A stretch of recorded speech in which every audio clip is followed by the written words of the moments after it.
Hi everyone and welcome back. I wanted to use this opportunity to talk about a bit of a case study today and perhaps how this case study might be useful just in terms of all of us thinking about how we go about talking about specific content in either our classes or even giving a public lecture to a community or say at an academic conference or something like that. So I'm calling this talking about the example. And the main idea behind this video is to address situations, and these are very common situations because we all do this, but we use an example in a certain context. It could be teaching, or we're counseling students, or we're giving a talk, an academic lecture of some sort, and we give an idea out there that we hope reflects something in our discipline, and we use it as a way of working through issues. And examples are, I think, just part and parcel of what we do as speakers when we're counseling or we're at a meeting or we're of course teaching a class. We're trying to deal with abstraction, or in the case of social sciences, which is my discipline's, theory. And so I have a very abstract theory. I'm talking about Marxism or class consciousness or something like this. There's a lot of words to it. It's very conceptual, it's very abstract. So to break that down a little bit, I say, okay, here's how we can relate it. And I give a specific example or instance or illustration analogy that expresses that main idea, but it does so in such a way that it allows the person who is listening to you to understand what you're saying. So we use examples, obviously, in every facet of our educational and faculty careers. What I'm trying to suggest is that on the surface, it might appear as if the example speaks from the context at hand. So you're teaching an economics class and you give an example and you think, okay, what I'm discussing relates 100% to economics. And indeed it might. I'm not saying when you choose an example, it should somehow not relate to your discipline or it should not relate to the context that you're trying to address. Obviously it should. But we shouldn't make the assumption that it is only speaking from that context that you're considering in your class. In reality, I'm suggesting to you it could be communicating from outside the context at hand, and I'll get to what that means in a second, and it could be offering unintended or hidden messages, or what we call in social science ideologies, which are often like of an unspoken nature. If someone does something ideological or they're acting in an ideological way, they might be influencing us without our knowing. And if we do a little bit of work and investigation, often we can know what's being communicated to us and the influences that are happening. Not to get too political, but a little bit, I think if you look at our current day and age of social media, we have a president right now who uses social media, and one of the fears is if that person, and this goes for everyone, if that person is influencing us, if a president is tweeting something and we think something is true and they give some figures or facts and they say, with Trump, President Trump, typically you get something like, African American unemployment rate is the lowest in history, or he'll give us a number. And then we actually do some investigation and we discover that the data has been skewed or that the statement is just patently false.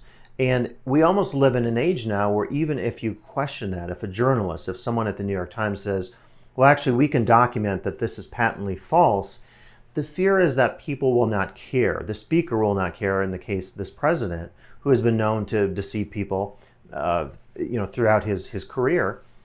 But then what about the person listening to that information? What if they are unable to look through the clutter and the noise and realize, like, okay, actually that's not a factual statement.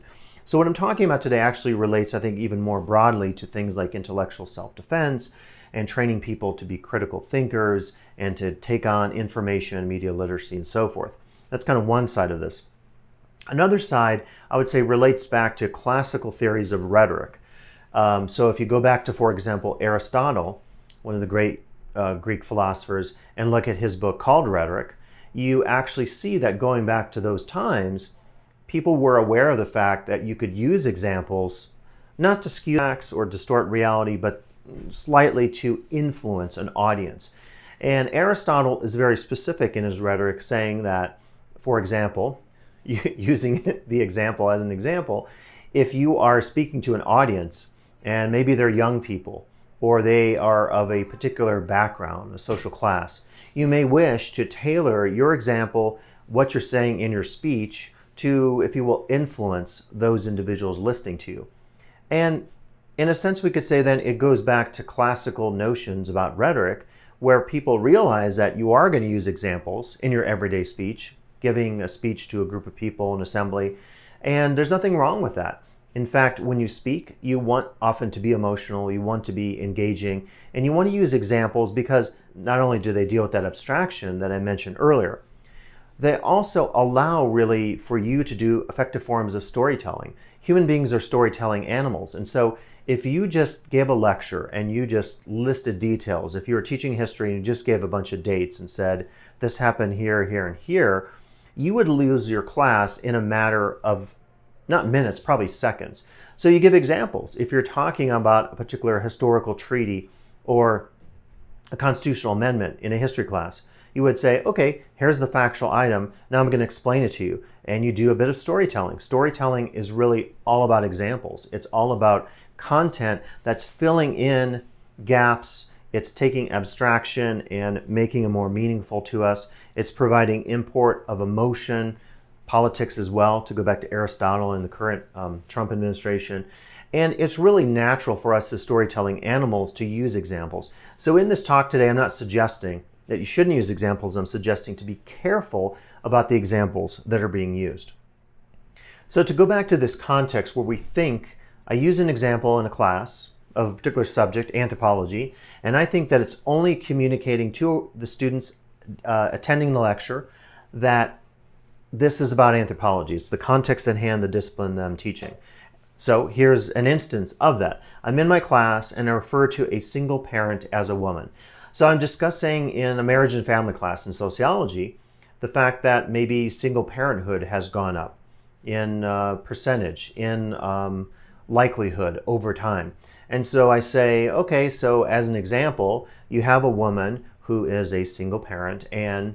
right? So I give this very long example. And I think, okay, I've effectively explained what is key from a sociological perspective about single parenthood. I've talked about the big picture issue. I've discussed demographics and percentages and all these kind of values and other factors that go into why single parenthood might be on the rise. But the key thing there is I've referred to a single parent as a woman. So what I would suggest to you is, while there are single parents who are women, and nothing wrong with that, this seemingly innocent example here in a sociology class could actually result in two issues. One, it might convey that women are more typically single parents. Now, again, the data could or could not affirm that that's true. I'm not really getting into that issue. Again, I'm using this as an example of challenges with using examples. But even if that is the case, if, let's say, for the sake of argument, that more women are single parents, and I actually kind of want to look this up now, but don't even get into whether that's true or not. Let's say for the matter of argument right now it is true. Is it sending a certain message or perception to students in the class about women versus men? I think from a sociological perspective, some people would say that we have an issue where, particularly with young, say, teen pregnancies, you have a phenomenon where maybe a male and female get together, they have a baby, and the male sort of just leaves, what we call almost like a deadbeat, and just is out of the picture, and the woman is left to raise the child. I think that's a common sort of scenario we've maybe experienced here in the United States. But talking about this in a classroom setting, if I place, if you will, the burden on women, even if women, let's say, for the sake of argument, are more commonly single parents, I'm conveying information to students that maybe is unintended or even negative in tone or in content. So as I said, it conveys, by using this example, that women are more typically single parents, and also that men have less of a role to play in parenting relationships and the like. What I want to do in a class often, if I'm teaching sociology or anthropology, is to try to push students a little bit, use a range of examples, mix things up as best as I can, in this case blurring gender or sex of a parent for the sake of, if you will, to go back to Aristotle, influencing the class to think that single parenting doesn't have to be a gender-specific situation. It doesn't have to be specific to only women being single parents. So there's a bit of playing with the example there for the sake of creating something rhetorical or creating something that can hopefully illustrate to students a bigger picture about gender, parenting, and the like. What I'm suggesting then is that we think very carefully and deliberately about the use of examples in our work. And I'd like us to remember that examples convey even when we believe they do not. And that part is underlined, they convey. So examples are really charged, like almost I would say, to use an analogy or an example, examples are like batteries.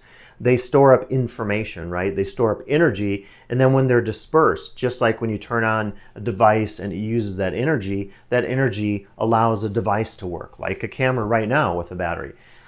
Examples are almost rhetorical batteries. They store up information, they store up emotion, they store up political content, and then when you turn them on and let them go, they can go really far. And again, I would say just look to President Trump's tweets or his use of very charged examples in social media, and you get a sense of maybe how that battery analogy works.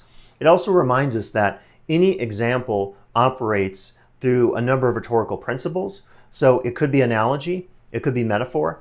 So if I am saying in a classroom setting, someone is such a hard worker, they're like a machine. That's a metaphor. A metaphor uses content or context from one domain and it transfers it to another. A metaphor means something stands for something else, and typically we're crossing terrains, right? And we're making almost a rhetorical, linguistic, conceptual leap. And if you're interested in this, I don't think I have the book here today, but read Lakoff and Johnson's Metaphors We Live By. It takes you through the whole history of what metaphors are, how they're used in political contexts, in medicine and technology, and how we should be really aware of their power. Again, they store up information, they store up emotion.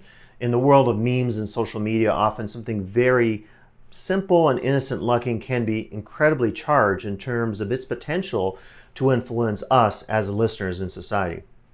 So examples use analogy, use metaphors, use emotional content and context, because we, again, are storytelling animals. But we have to remember that examples are always conveying, even when we think they're not, or even when we think that they're only conveying from that context in which you think you're using the example. So again, you take economics. If I'm talking about something in economics and I think it's only speaking from economics, there are other things happening at different layers because of just the nature of language, reality, and meaning that is built up as we are, linguistic and storytelling animals. So one situation that is very much on my mind when I talk about this is the hidden curriculum. The hidden curriculum, if you study educational theory, is referring to to simplify, unintended consequences of education. Let's take an example of that from K-12. So if in a K-12 classroom setting, and I'm not saying this always happens, but sometimes maybe it does, if you have a teacher who only calls on male students, what are the implications of that? And we used to hear this in like mathematics classes in K-12, where male teachers or science classes would only call, or not male, they could be male or female teachers, but they would only call on male students and not on female students, maybe making assumptions about the female students. So what I'm suggesting here in this chart is you have this idea. There's someone discussing something in a classroom setting, right? So it could be a math class. So again, the assumption is it's taking place in that domain there and not in other domains. What I'm arguing today is, using the hidden curriculum, that actually there are layers of meaning. And I'm saying there's a doubling going on. It could be a tripling or quadrupling. What happens with meaning, with symbols, if you read anthropologists who study symbols, if you read Lakoff and Johnson and those individuals who study what's called semiotics or symbols in particular social contexts, we often discover that a symbol doesn't just refer to one thing. It doesn't just refer to itself. It actually refers to multiple things at multiple times. So that's one thing to remember. So the American flag can mean hundreds of different things to different people. The second thing to think about from the field of semiotics, and this goes to the work of Saussure, who was a semiotician, he said that when we name something, whatever, if we name something a dog, we have a furry little critter running around, we call that dog, or in German we call that Hund. That decision to name it that is completely arbitrary. And I mention this because I think a lot of times people think, using examples or instances, that there's an innocence to it. And I say there's never an innocence to language. Many theorists of linguistics and semiotics and the study of symbols and anthropology would say all meaning is political from the beginning, all meaning is constructed, all meaning therefore should be contested by all of us as individuals who use language, meaning, and storytelling on an everyday basis in faculty settings. So the doubling of meaning that goes on really fits in nicely with a lot of theories on symbols from anthropology. And what I would argue then is you think there could be the specific meaning on the one hand. That would be the math lesson, right? You're giving a math lesson to a student, you're giving examples, and you're talking about things. And again, in my situation, it's not even just the example, but it's the context of how the example is given, or not raising, a female student raises her hand in a class, but you only call on the male student because you make some assumptions about math relative to the sex of the student. So the math lesson maybe is the specific meaning. The alternative extraneous or hidden meaning is the lesson that is in quotes, a lesson is in quotes, being taught to students. So if that teacher in that classroom is using a specific example that makes assumptions about female students in math and science, or male students about math and science, you might think, well, they're teaching the lesson. Well, in reality, they are, but they're teaching a second lesson that is maybe unintended, unknown, or hidden, and that is what we call the hidden curriculum. That is the lesson being taught to the students about gender. And maybe it's sending the message to students that if you're male, you shouldn't be interested in STEM, in sciences, and math, and so forth. I think in today's day and age, we combat that in college, we combat that in high school. But it's still there as a concern, and so we have to be aware of it. You could do what's called content analysis and actually take these images and unpack it in a different sense.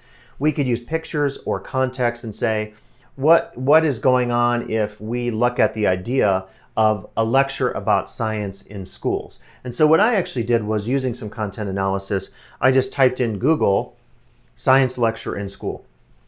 These are all images that came up.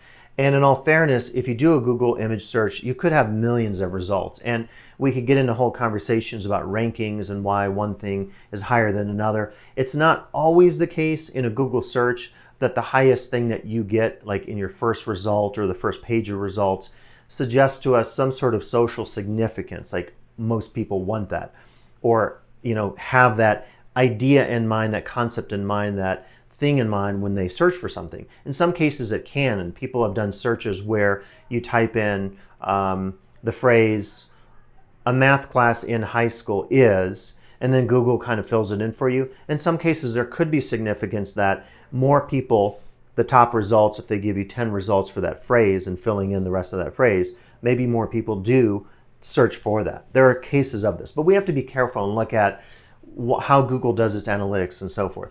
So these are some of the images that came up when I typed in science in school or science lecture in classroom, whatever. Now, I would suggest to you there are some different gender and also racial or ethnic assumptions going on here. So if I were teaching a class and I just used a stock image, and I'll talk about stock imagery in a little bit, and I had this image here, this would, I think, be very problematic. And I'll talk later about political correctness if you're wondering, so we will get to that. So if I just showed two white male students doing a chemistry experiment in a classroom, although yes, we want white male students to do chemistry experiments, if you are showing this to a large group of people, and whether there's diversity or not in the audience, you want to reflect diversity because you want to send a message, because we're trying to get more access to education in the community colleges, that science is not just for white male students, right? So maybe we mix it up a little bit and we have a more ethnically diverse situation here. This one, though, is interesting. So we have, and we call this intersectionality in social sciences. First are the intersection of things like race, gender, sexual orientation, social class, and how one might be more significant in a certain social context compared to the other. So in this case, I would say there's ethnic diversity here. And again, you can't always tell ethnic diversity by skin color or pigmentation, but it appears to be more ethnic diversity. But the gender message is potentially problematic here, because what's going on is the male students here, and it actually just occurred to me that we also could have transgender students in classrooms. So sometimes we can't make assumptions about appearance on a lot of levels, but I'm just kind of doing this based on I don't know the context or situation. But if you assume these are male students, cisgender students, then you would say, well, look, they are pouring the chemicals here, they're engaged in the science, and then the female students are kind of in the background watching. Now again, you might say, well, you're implying something about the imagery and what's happening in the image. We don't know a lot about this, and I'll mention this later when we talk about advertising and trying to interpret advertising. So we could kind of get into the challenge of even doing content analysis. Now here's another situation. If I have an image of male students and it appears to be two female students, they all have ties, which is actually kind of, gender blurring there in terms of dress. If there are dress codes in schools, often it's because they're trying to break down some of those social barriers. So it's probably like a private school with a dress code. The teacher of science is a female teacher. This, I think, is sending a really progressive message because it's saying you don't have to be a male to teach STEM, right? So that's very progressive. This image here is even more progressive. So they're doing some kind of experiment class with a computer, and it's all female students of color. So again, it's just mixing up, because when we see images, just like information, text on a screen, speaking to a camera, whatever it is, there is a rhetorical series of influences going on when you're looking at images. And those of us who teach in the visual media, visual anthropology from my field, we talk about this all the time. Images have a certain power on us. In some cases, they're more powerful than actually using text or speaking and hearing an audio recording.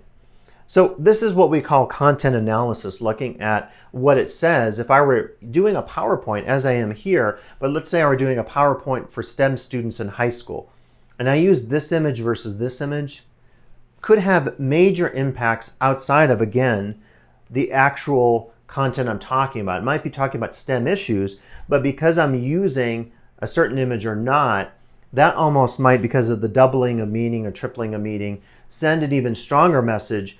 And that's the thing about the hidden curriculum. It almost can sidetrack what you're trying to do in your content or discipline or subject of study, because the other example is so powerful and overwhelming, particularly if it's a visual form of communication. It almost then overtakes the meaning you're trying to communicate through your discipline or content at hand. Another example, I think, is what we call heteronormativity. Heteronormativity makes an assumption that heterosexuality is normal, that it's the norm. And this could be particularly challenging for audiences, for students, if they're not heterosexual. We can say the same thing about the assumption that cisgender experiences are normal and that transgender experiences are the exception and not the norm. And so this is, I think, a real concern when we're teaching or giving a lecture as well. Here's an instance of this. So let's say I'm giving a lecture and I'm talking about families. And I say, well, in this family situation, you have this husband and wife, you have a male and female. So I'm talking about something very normal and everyday, which is a relationship. It could be a marriage, whatever it happens to be. But I choose in the example that it's a male and a female, so a heterosexual marriage. As I'm saying here, it's not to say that it's wrong to use the example of a heterosexual family in a context that you might be teaching or discussing in a, say, public lecture or a conference paper in your discipline. But depending on the context and totality of all the examples in your lecture or thing that you're delivering to an audience, that use could alienate members of a class or audience. So what I would suggest, as opposed to just the minute you're going to do your PowerPoint, and again, the lecture content that you're using, whether you're giving a speech or you're giving a lecture to your class, delivering something to a DE class, talking about something in an ISP packet, if you're teaching an ISP pack, if you're teaching an ISP class or writing that curriculum, it's going to vary millions of different cases, context, examples. So I can't cover everything, and like a lot of my area is social science. What I suggest, though, as much as you can, as is appropriate, as allows you to still teach the content in your field of study, try to go for diversity, try to go for inclusion, and think about representation. It means think about this idea that the example is never neutral, it's never innocent, and it conveys something deeply, to go back to that work of Aristotle and others who teach us about rhetoric and the power of language and words. An example of this that I would suggest is fairly useful is Facebook's decision to go to 71 gender options, or 50-some gender options in the US. I think this is a pretty amazing step forward for a company. It's progressive because the realization is that gender does not fall into two categories. If you go back to the work of Margaret Mead, an anthropologist who studied gender 50, 60, even 100 years ago, they were coming to conclusions that we probably come to today, that gender is diverse, it needs to be inclusive in a contemporary, multicultural, inclusive society. And it needs to reflect the actual diversity out there. There is so much variation in gender in the world, either in terms of sexual orientation or in terms of someone being transgender versus cisgender, in terms of someone being non-gender binary, non-conforming, pansexual, so many variations. And I encourage you, you can look at some of the work online that's very good, that addresses Facebook's interest in really delving into more about the language of gender and being inclusive and trying to think critically about how language represents something, in this case, about gender. So I think it's great if you take a look at this. Now, another area we might be concerned about is what's called tracking. And this is the impression that a student should enter a particular field of study due to his or her, in quotes, background or characteristics. I put background in quotes because it could mean a lot of things. And also, I think the problem with this is you should never make an assumption about someone's background. So an instance of this is recently Andrew Yang in the Democratic debates made some comments about math and Asians. And he's one of many candidates still in the field here in 2019 in the presidential race. And I have to say, going into this, that he was trying to poke some fun at Trump, and he was, playing maybe with language himself. So it's kind of challenging, I think, to break down and deconstruct everything that he said. So one concern was that he made some assumptions that because he's Asian and knew Asians, that he knew math, or that Asians typically are good at math and are connected to math. Now, it's not to say that you can't find certain correlations in demographics of certain populations that go into a certain field. We understand that that's part of social reality. But to attach significance of that, to use that as, again, an example and say, okay, if you're Asian, you should go into math or you should go into the medical fields. We're going to track you into a STEM field. Whereas if you're white, you should go into construction trades.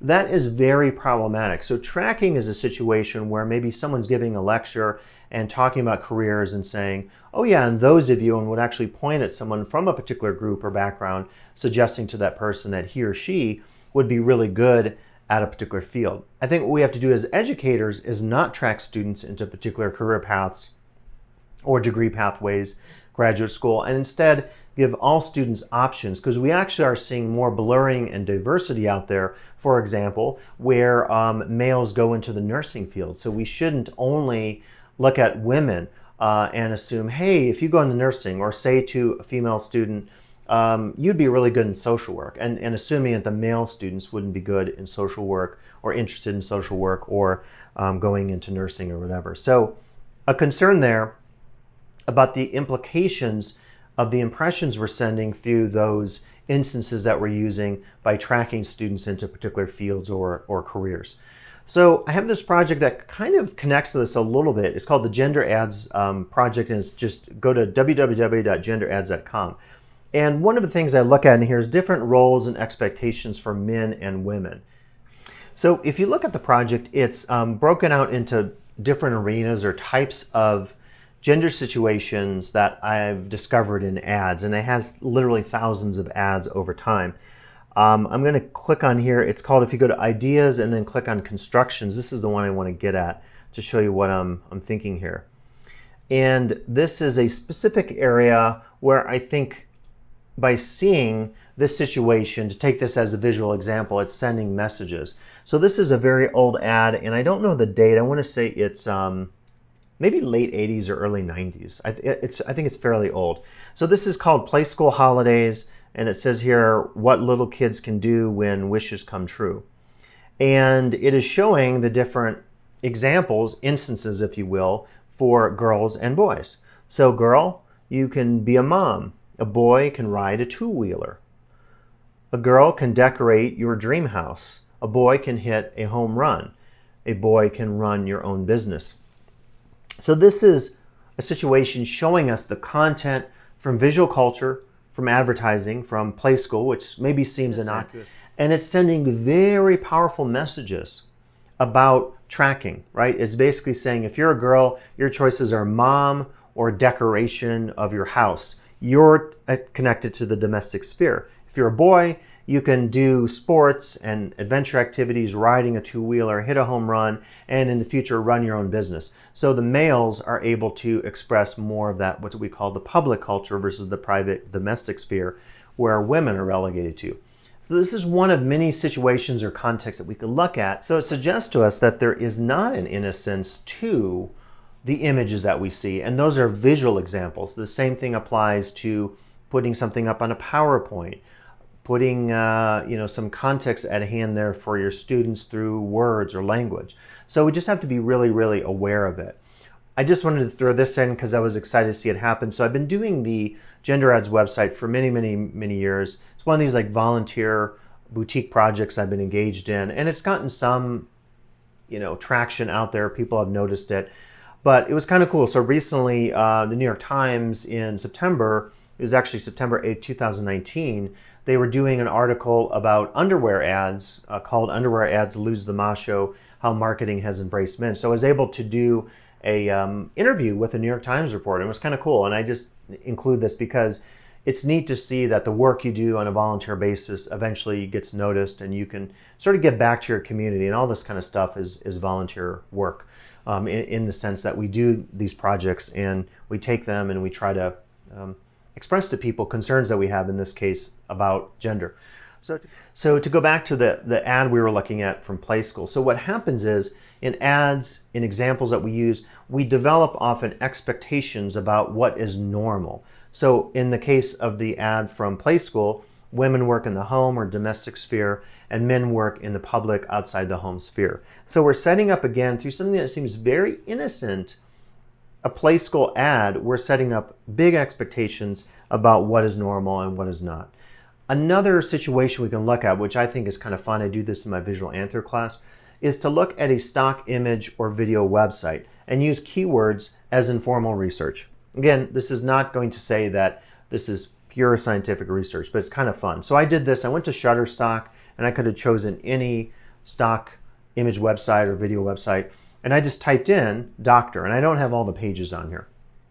I actually discovered in the first, 12 or so images here, or 16 images, that there was some gender diversity. So they didn't have all men. They sort of had older looking, the women tended to be younger, and the males tended to look a little older with some gray hair. And there is a thing, in Hollywood often, that women don't land leading roles if they're older, whereas men do. Like for years, people would say Sean Connery could be in a movie. There was a movie with Catherine Zeta-Jones, and their age difference might be 30 or even 40 years, because the expectation is as you age as a male, you're still considered attractive and respected, and so therefore you can land that part. Whereas for women, they age out of the industry, whether it's modeling or acting, much quicker than males. And so I kind of immediately note that in some informal content analysis, the women are younger. Now, who's to say, again, what the sociological reason is behind this?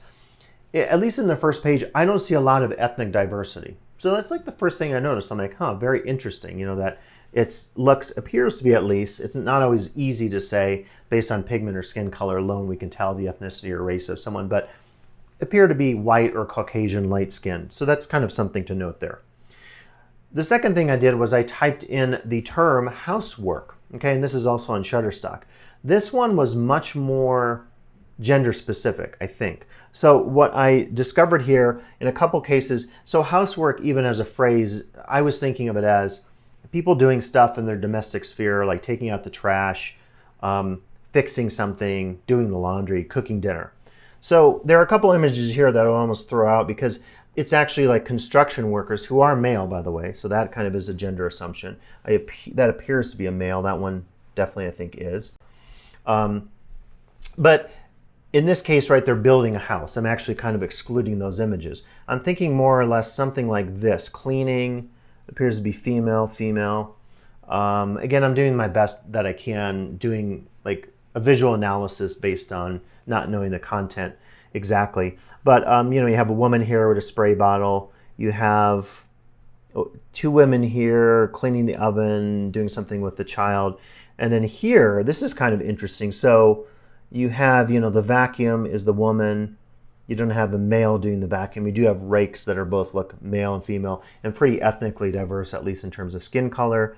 This one is clearly all female, making dinner, vacuuming, doing the laundry, ironing. So again, this is just a real quick and easy representation, right? It's just an exercise we can do. What I'm trying to suggest is assumptions about various things that can result from the examples that we use in a public speaking context can convey a lot of things to the world, to people listening to you, about ideology, about gender, about race, whatever. And this is kind of interesting. The Pew Research Center in 2018, Pew is absolutely amazing in terms of the research they do. It's very high level, high quality. And this is exactly what I'm engaged in here. It says gender and jobs in online image searches. Men are overrepresented in online image searches results across a majority of jobs examined.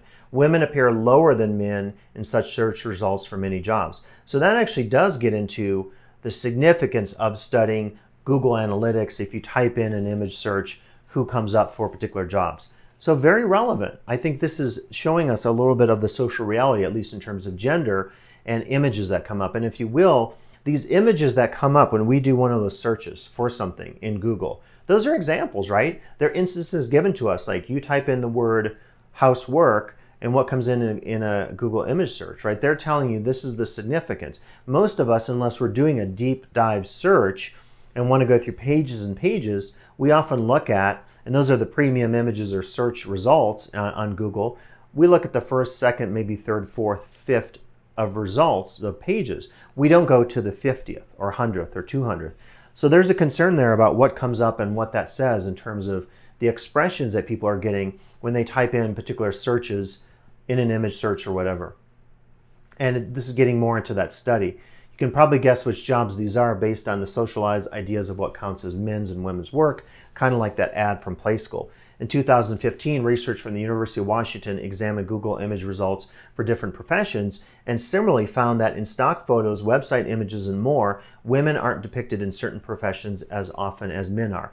So this is something here that's going to lead into opportunities for all of us when we're giving a talk to not do some of these things, or as I'll talk about, focus on the opposite of it. If the assumption in a classroom setting is that only women can be nurses, maybe you talk about males as nurses. Or as I do, when I talk about a single parent, I don't always say, I try to avoid just saying a female, but I sometimes might just say or male, or I'll say, and in the case of a single parent, if they're a man or a woman, and that is just covering all grounds. It's not making assumptions and then sending that assumption via the hidden curriculum to the students in the classroom setting or in a lecture or whatever.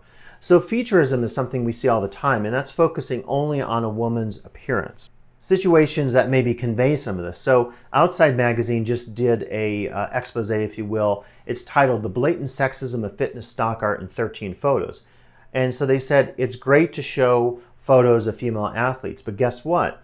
Often they're in poses that are sexualized, they are in skimpy sports bras and so forth. So Outside Magazine is discovering that even though there's more inclusion of women as sports, competitive, even extreme outdoor athletes, the situations often focus on what we call featureism, only focusing on sexualized or body parts of females in the stock art that comes up. So that's definitely, again, showing us that there's a genderedness to a lot of these examples that are given, even in a popular image search, in a magazine, advertising, whatever.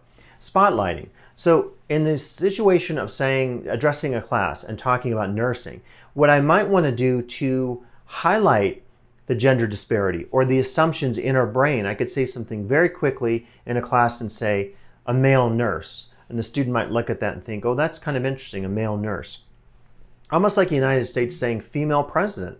And sometimes I hear people using this because all the presidents so far have been males.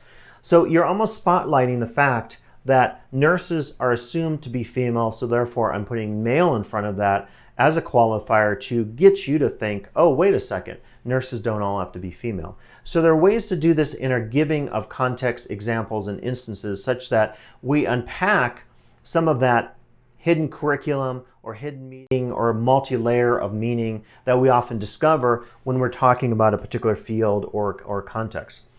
So I want to get to this because I think if you're listening to this, you might say, what about political correctness?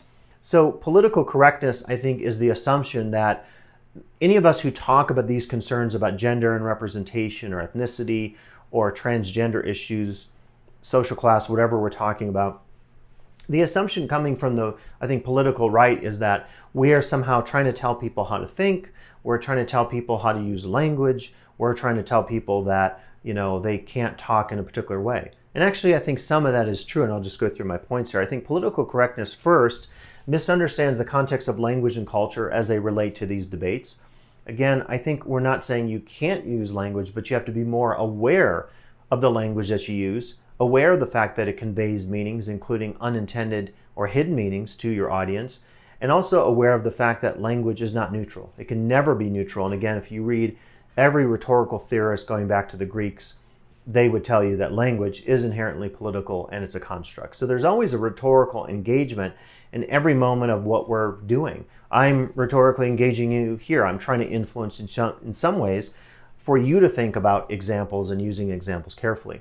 Second, I think PC, or political correctness, wishes for a world representative of the past, not of the new world of multiculturalism, gender blurring, and the like. So I think sometimes people are nostalgic and say, well, it used to be the day, or it used to be the way that, a boy could be a boy and a girl could be a girl. And it's like, well, yeah, okay, maybe there were certain assumptions in the 1950s about gender, but that's not necessarily a positive thing. And a lot of us would say that there are assumptions of gender in those like nostalgic eras of society that are unpacked or unexamined. Like, we didn't talk about domestic abuse in the 1950s in the United States.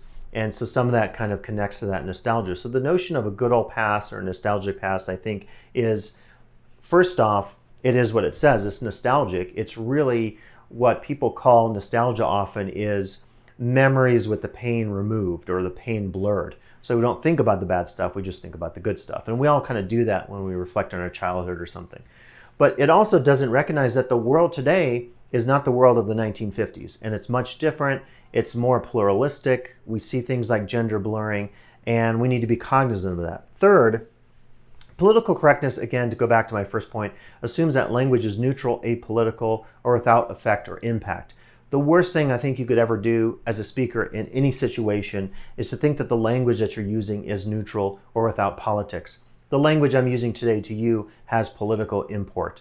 Hopefully I'm aware of that, and hopefully I'm being what's called reflexive, and being aware as a speaker that if I'm talking about something, I'm hopefully aware that I'm maybe being ideological, trying to influence you in certain cases, and maybe I even address that. It's something in the social sciences we do on a daily basis if we're doing research or teaching our subject, because we really want to be aware of the fact that as speakers, as people who represent the world in our research and our writings and our lectures and teachings and PowerPoints, we really are engaging in a political act by just speaking and being rhetors, by being rhetorical in our language. So I think political correctness just misses it because it's making assumptions that are really not there, or it's being unaware of key facets, in this case of language and reality and representation, that we should all be aware of. And I thought this was kind of interesting. I'm kind of into etymology. I looked up the word example. What does it mean etymologically?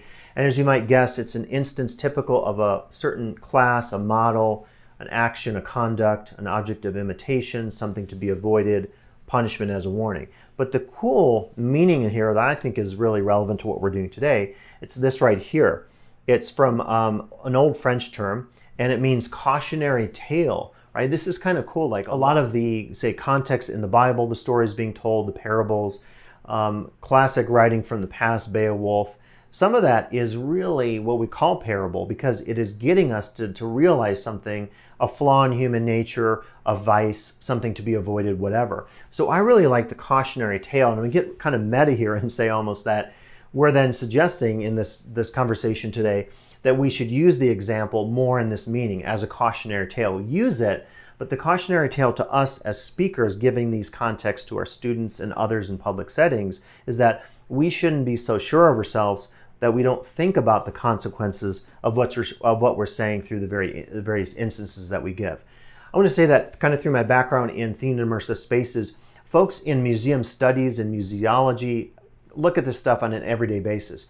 They are limited in the examples that they could use. If I give you a space and say, you have this much room to convey meaning about a particular subject, whatever that is in the museum, you can't put everything in there. As a result, you have to pick and choose. So you pull an object in, you create a diorama, you put an image up, you have a text with that explains what you're looking at.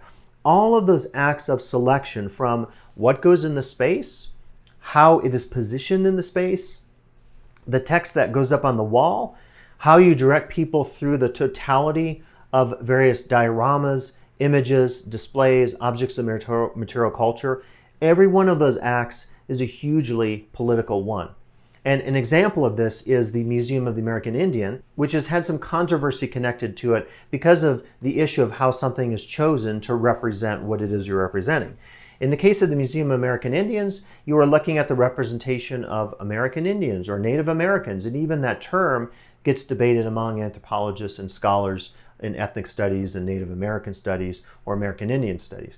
What's controversial for some anthropologists is that they give almost what is a postmodern view of the idea of who is a Native American. So you think it's the continental US and maybe Canada. Well, they actually go into the Caribbean and they have this conversation about our own assumptions about an Indian, an American Indian, a Native American. And so it really challenges us to think very carefully about our own perceptions or biases about particular ethnic groups.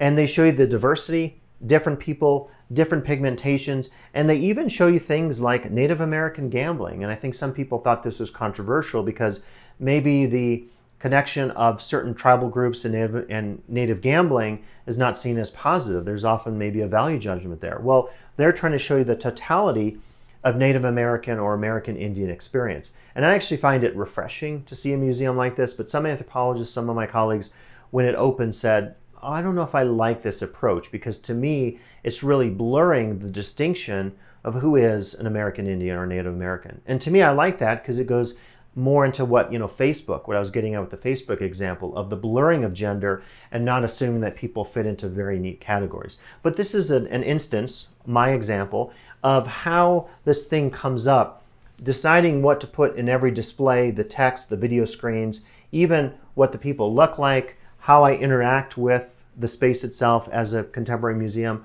All of those are very political acts and acts that we have to be aware of. The museum also reminds me of this. We should try to avoid essentialism as much as possible.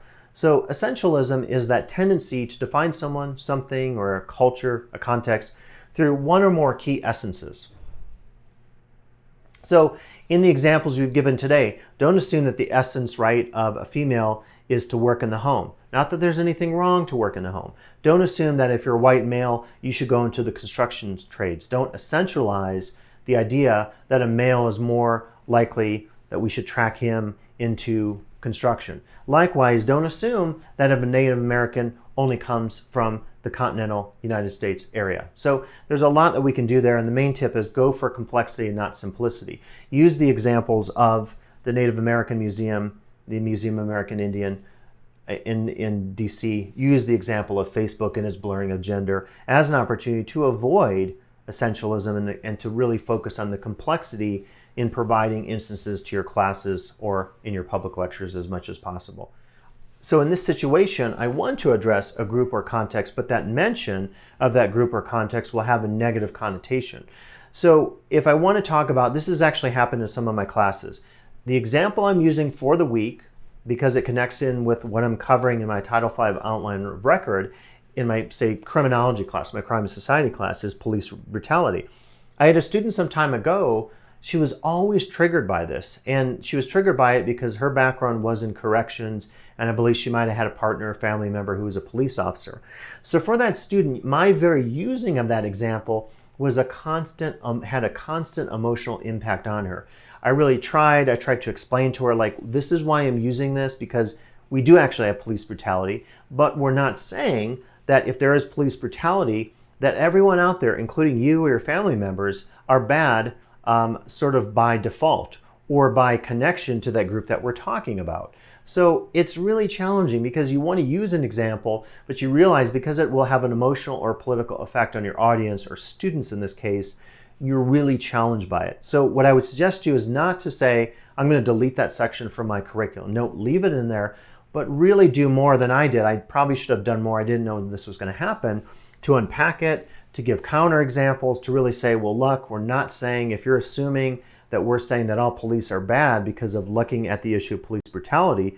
We still have to cover that, but you need to understand, and I think be a little intellectually mature and come to the realization that you have to sometimes distance yourself from the examples being given. If I'm in a public setting and somebody's talking about race and they're talking about straight white males, I really try hard. I don't want to have that emotional reaction that some people do that says, ooh, the person's talking about this, they're going to think that I'm a racist or I'm a bigot, or they're going to think that I'm part of the problem when I'm actually really committed to diversity.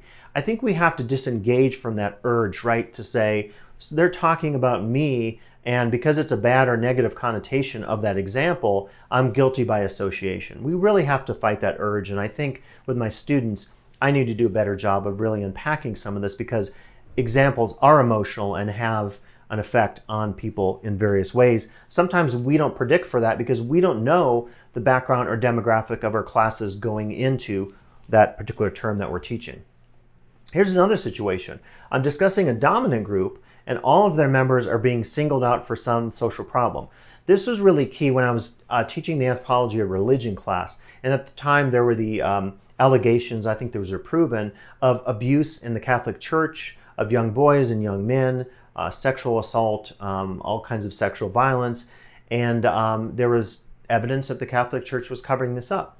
So that scenario, if I have a Catholic student in that class, I might make very aware to them, kind of like with the police brutality example, look, just because you're Catholic or you were raised Catholic, it doesn't mean that you're a bad person. It doesn't mean that you're not committed to nonviolence. It doesn't mean that you support what happened in these instances in the church. But you need to be aware of them, right? Because it's part of, at least in social science, engaging with disturbing realities. That being said, I realize if you're teaching a math class or you're teaching a chemistry class, you're probably not going to talk about the Catholic Church ever. So the content that we teach in, the content of the lecture that we're giving in a public setting to a discipline group or a community group, that's really going to determine a lot of this. So you might actually avoid some of this just by the fact of what you're teaching in your discipline. So some tips kind of to sum this up today. One is to carefully think about the example you plan to use. What's the intention of using that example? What do you hope to gain from it? What are some potential pitfalls of using it in a setting? 2, consider the intended meaning of the example at hand and remember that language is not neutral. What I would say is if you're using an example and you think, here's my intended meaning, and if you drew a little diagram like I did with that circle, what would be some of the unintended meanings? Like if I gave an example and I said it's going to convey this concept of religion and anthropology, what if by the very fact of using it or a lack of knowledge or understanding of my audience because they're not the experts in that field that I'm trying to teach them, they start making connections to other areas? That could be a real concern in terms of the unintended meanings. 3, focus on a wide range of examples if you have the opportunity, and use examples that reflect the diversity of the world, not your presuppositions or popular expectations about the person, thing, or context at hand. So I think it's just really important to say, I realize as a speaker in a classroom or public setting that this is not going to apply to everybody. And you might have the assumption about this when it's really this. So you almost try to engage people and do a mini exercise in the politics of language and representation as you're giving a lecture, if that's even possible, to show you again your vulnerability, to show you your sense of reflexivity, your knowledge that you have a certain lens by which you see the world, and therefore you want to reflect that your sense of reality is filtered by that, and maybe they don't share the same reality. 2, allow others to add to your context to further express the diversity at hand. Years ago, I had a transgender student in class, and he was very open to engaging our class and teaching us about transgender awareness, about being cisgender and what that means versus being transgender. So if you have ability in your lecture that you're giving and someone says, hey, what about this? Or you say, well, I don't know. Does anyone know a little bit about males who go into nursing, as I talked about earlier? And you would be surprised. I mean, some student out there, a member of your audience might say, yeah, I actually do know something about that. Let me address it. And they can talk to you about it and so forth. So use your audience there to really add to the engagement and also to express more diversity by bringing in extra, counter, and alternative examples to the lecture that you're giving. So to sum it up to say, I would say, in short, and it's a very complex way, a complex matter to sum up in a short phrase, but examples are great, but we need to use them carefully. So I hope that you use examples in your class, in your public settings when you're giving a lecture, but just be careful about the use. So thanks for listening today. I will be back in the future with more videos about topics like these that may be useful to you here as a faculty member at Lake Tahoe Community College.